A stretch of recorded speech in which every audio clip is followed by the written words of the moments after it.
क्वेटा के नवाही इलाके सुरेंज में कोयले की कान में गैस जमा होने से धमाका, 34 मजदूर जाम बहक, लाशें निकाल ली गई। पीडीएमए के मुताबिक 2 कोयला कानों के बैठ जाने से हादसा पेश आया।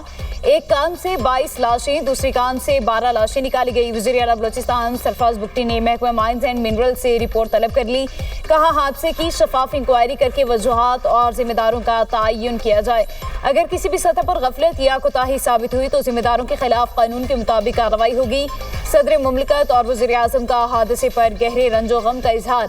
आसिफ अली जरदारी की सोगवार खानदानों से ताज़ियत। कहा मेहनत कश तबके का तहफ़्फ़ुज़ रियासत की मुश्तरका जिम्मेदारी है। शहबाज शरीफ ने कहा मेहनत कश अफराद हमारे मुल्क का कीमती असासा हैं।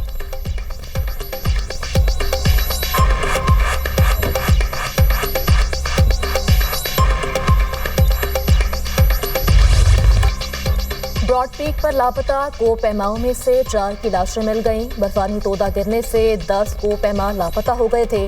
मजीद 6 की तलाश के लिए ऑपरेशन जारी। सर्च एंड रेस्क्यू ऑपरेशन की क़यादत मारूफ पाकिस्तानी कोपैमा सरबाज खान कर रहे हैं। गुज़श्ता रोज़ ब्रॉड पीक सर करने की कोशिश में कोपैमाओं की टीम अचानक बर्फानी तोदे की जद में आ गई थी। लापता होने वालों में पाकिस्तानी, नेपाली, अमरीकी, चीनी और दीगर गैर मुल्की कोपैमा शामिल हैं। पाकिस्तान के शुमाली इलाका जात में वाक़े ब्रॉड पीक दुनिया की 12वीं बुलंद तरीन चोटी है।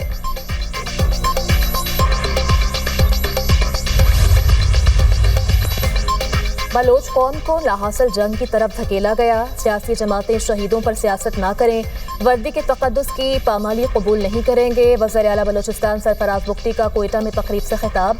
बोले रियासत को सियासत की नहीं, रियासत की ज़रूरत है। नौजवानों को रियासत के साथ जोड़ने की ज़रूरत है। मुक़द्दस खून की कसम, दहशतगर्दों का बहादुरी से मुकाबला करेंगे। अमन का सूरज तुलू होकर रहेगा। मुल्क तोड़ने का ख्वाब देखने वाले अहमकों की जन्नत में रहते हैं। अगर कोई बंदूक के जोर पर अपना नजरिया मुसल्लत करना चाहता है तो वो भूल जाए कि सरफराज बुगटी सरेंडर करेगा।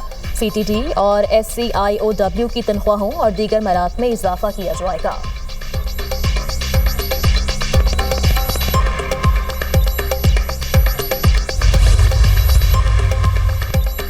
Commander national strategic command general Syed Amir Raza को निशान इम्तियाज मिलिट्री देने की मंजूरी। सदर मुमलिकत आसिफ अली जरदारी ने जनरल आमिर रजा को एजाज देने की मंजूरी दी।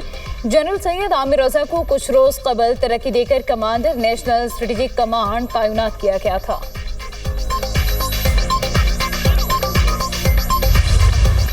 बोर्ड ऑफ पीस ने गजा में हमास के गैर मुसल्लह होने का मुआहिदा कर लिया।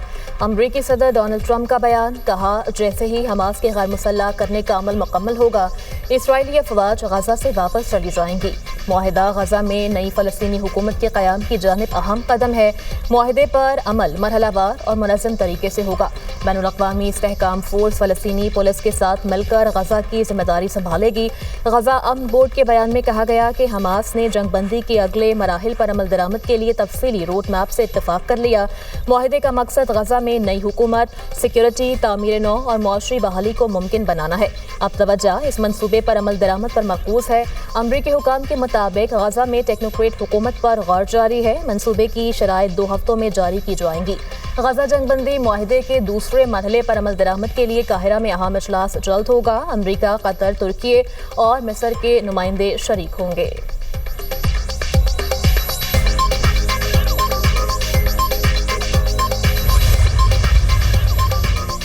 हमास के गैर मुसल्लह होने का मामला इसराइल के गजा से इनखला और तामीर नौ में पेशरफ्त से मशरूत है। हमास के मुज़ाकराती वफ़द के रुकन गाजी हम का कहना है मुआहिदे पर अमल दरामद यकीनी बनाने के लिए सालिस किरदार अदा करें। उम्मीद है बोर्ड ऑफ पीस और सालिस इसराइल को मुआहिदे का पाबंद बनाएंगे। हमास ने ऐसी शराइत तय करने की कोशिश की जो फ़लस्तीनी मफादात के मुताबिक हों। अपने मौक़िफ़ पर कायम है। फ़लस्तीनी अवाम के हुकूक का तहफ़्फ़ुज़ बुनियादी तरजीह है।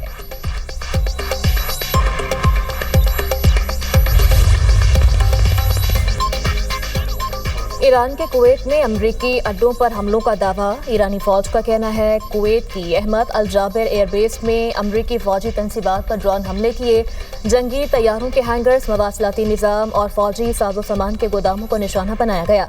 कार्रवाई कशम जजीरे में रिहायशी इमारत पर अमरीकी हमले के जवाब में की गई। पासदारान इनकलाब का कहना है कुवैत में अमरीकी फौजी अड्डे अली अल सालम पर हमला करके 2 ड्रोन हैंगर्स और ईंधन का गोदाम तबाह कर दिया। बहरीन में शेख ईसा बेस पर अमरीकी फौज के पावर जनरेटर्स, नेविगेशन सिस्टम्स और इंतजामी इमारतों को निशाना बनाया।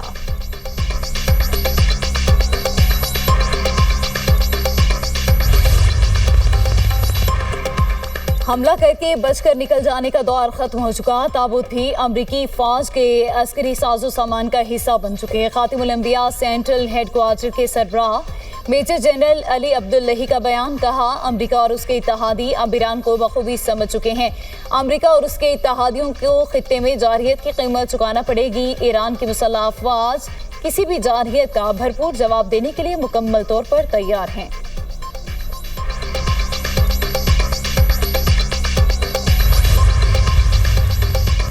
अमेरिका की ईरान से मुंसलिक इदारों और अफराद पर नई पाबंदियां। चीन, भारत, रूस और ईरान से ताल्लुक रखने वाले 6 इदारों और अफराद पर नई पाबंदियां आयद कर दी गई। अमरीकी महकमा खजाना के मुताबिक पाबंदियां पासदाराने इंकलाब की मुआवनत करने पर लगाई गई। पाबंदियों का शिकार अफराद और इदारे महान एयर के जरिए असलहा और दीगर साजो सामान की तरसील में मददगार थे। पाबंदियों की जद में आने वाली एयरलाइंस के साथ लेन देन से गुरेज किया जाए। IRGC को माली वसाइल और मुआवनत फराहम करने वाले नेटवर्क्स के खिलाफ कार्रवाइयां जारी रहेंगी।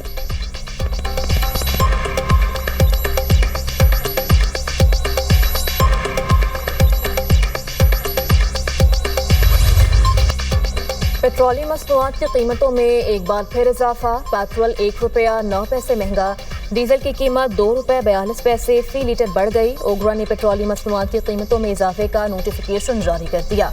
इजाफे के बाद पेट्रोल की नई कीमत ₹336.15 फी लीटर हो गई।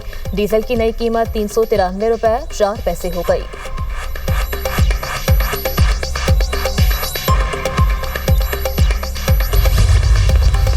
इस सिस्टम जिसके अंदर हम रह रहे हैं ये कोलैप्स कर चुका है, आप माने ना माने। मैं मियां आमिर साहब की प्रेजेंटेशन पूरी बड़े गौर से देखी है। आपको एडमिनिस्ट्रेटिव यूनिट्स, सूबे, उसको जो मर्जी नाम दे दें, उसको लेके जाना पड़ेगा आवाम की सतह पर। यूनिट्स नहीं बनेंगे और यूनिट्स बन के वो ओनरशिप नहीं लेंगे और नई लीडरशिप नहीं आएगी, ये काम नहीं होगा। हम अपने नौजवानों को कोई 2-4 हज़ार रुपया महीना स्टेपेंड लगा के या टैबलेट्स दे के खुश कर लेंगे, नहीं। अब उस नौजवान को आप नौजवान कहें, उसको कॉकरोच कहें, उसको जो मर्जी चीज़ कहें, लेकिन मैं एक चीज़ सबको बताऊंगा, ये कॉकरोच अगर इकट्ठा हो गया तो ये हर चीज़ को उलट सकता है। नई इंतजामी यूनिट बनाना नागुज़ीर, सिस्टम तबाह हो चुका। इस निज़ाम में मसाइल हल नहीं हो सकते। नई इंतजामी यूनिट या सूबे ही मसाइल का हल है। नौजवान चाहते हैं सिस्टम को ठीक किया जाए। ये कॉकरोच इकट्ठे हो गए तो पूरा निज़ाम उलट देंगे। कॉकरोचों के इकट्ठा होने से पहले निज़ाम दुरुस्त करें, नए सूबे बनाएं। नए सूबों के मामले पर सियासतदान सर जोड़ कर बैठें। ये मामला पार्लियामेंट में लाना चाहिए। सूबों का मामला अवामी सतह पर लेकर जाना होगा। वफाकी वज़ीर दाखिला मोहसिन नकवी का फर्स्ट पाकिस्तान इकनॉमिक समिट से खिताब, कहा मियां आमिर महमूद की तजावीज़ को सुना है। नई यूनिट बनाने से नई लीडरशिप सामने आएगी। जब तक नई लीडरशिप नहीं आएगी मसाइल हल नहीं होंगे। हम नौजवानों को 2-4 हज़ार रुपये लैपटॉप या टैबलेट्स देकर खुश नहीं कर सकते। नौजवान नस्ल नौकरियां मांगती है, हक मांगती है। नौजवानों को मौके देने के लिए हमें अपनी नीयत ठीक करनी होगी। 40 साल एक घर में रहें और तो उसको मरम्मत की ज़रूरत होती है। जब तक जमहूरियत ठीक नहीं करेंगे माहौल ठीक नहीं होगा। पाकिस्तान जिस हालत में है उसके जिम्मेदार यहाँ बैठे हैं। सियासी निज़ाम में बिजनेस कम्युनिटी को भी आगे आना होगा। जिस दिन आप लोग सोचेंगे तब्दीली आएगी, जितने मर्जी सेमिनार कर लें, ये सब ठीक नहीं होने वाला।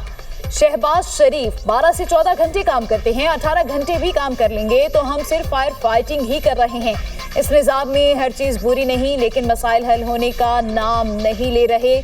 आम आदमी चाहता है कि उसे उसकी दहलीज पर इंसाफ मिले। आज भी एक बंदे को इंसाफ लेने के लिए 7 से 8 घंटे तक सफ़र करना पड़ता है।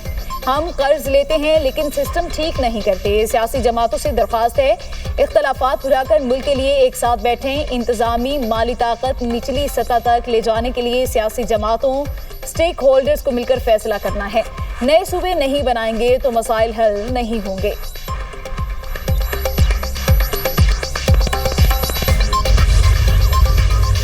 हम हैं ऐसे दुनिया में जिसने पिछले 80 ईयर से अपने एडमिनिस्ट्रेटिव यूनिट्स को नहीं छेड़ा। आप हर डिवीजन को आप सूबा बना। अगर इतने एडमिनिस्ट्रेटिव यूनिट्स बनेंगे तो इनका बजट बहुत बढ़ जाएगा, बहुत ज़्यादा खर्च होगा। इसको जब हम कैलकुलेट करते हैं तो एक्चुअली इसके एक्सपेंसेस कम होते हैं। ये आबादी है, अगर आप देखें कि पंजाब 20 मिलियन का सूबा था, सिर्फ 2 करोड़ लोग पंजाब में रहते थे 1951 में जब हमारी पहली सेंसस हुई।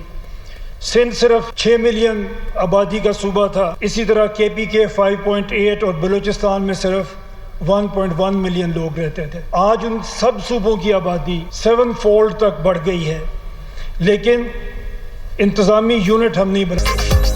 हर डिवीजन को इंतजामी सूबे की शक्ल दी जाए, लसानी नहीं इंतजामी बुनियादों पर नए सूबे बनाए जाएं। चेयरमैन दुनिया मीडिया ग्रुप मियां आमिर महमूद का फर्स्ट पाकिस्तान इकोनॉमिक समिट से खिताब। कहा, पाकिस्तान दुनिया का वाहिद मुल्क है जिसने इंतजामी यूनिट नहीं बनाए। जैसे दुनिया आगे बढ़ रही है वैसे हम नहीं बढ़ रहे। ज़्यादा यूनिट बनाने से सेहत और तालीम की बेहतर सहूलियात मिलेंगी, अमन और अमान की सूरत हाल भी बेहतर होगी। ये तजवीज़ किसी सियासी मुफाद के लिए नहीं बल्कि मुल्क के बेहतर मुस्तकबिल, मजबूत हुक्मरानी और मौसर रियासती निज़ाम के लिए है।